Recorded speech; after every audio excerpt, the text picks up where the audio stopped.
L'histoire incroyable de Joseph. Et si je te disais que ta plus grande blessure est en réalité ton plus grand destin? Et si la trahison que tu as vécue était une porte déguisée vers ton couronnement? Regarde bien cette histoire. Elle pourrait être la tienne. Joseph n'était qu'un adolescent. Le petit dernier, chouchou de son père Jacob. Il portait une tunique multicolore, symbole de l'amour paternel, mais aussi de la jalousie de ses frères. Un jour, Joseph a un rêve. Un rêve étrange. Il voit des gerbes de blé s'incliner devant la sienne. Puis, il rêve encore, le soleil, la lune et 11 étoiles qui se prosternent devant lui. Ses frères?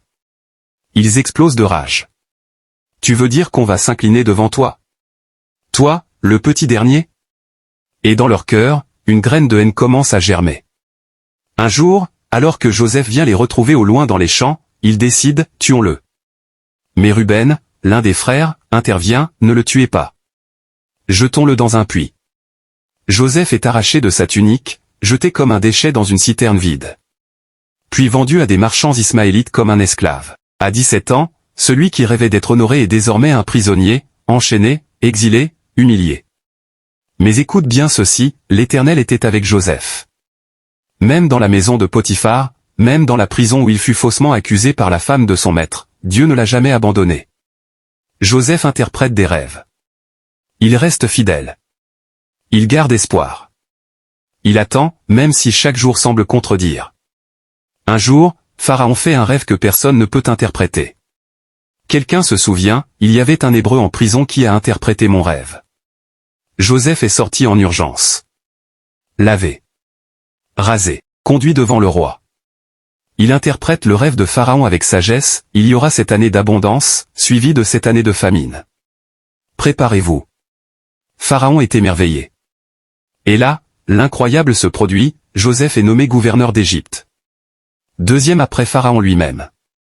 Des années plus tard, la famine pousse ses frères à venir acheter du blé, en Égypte.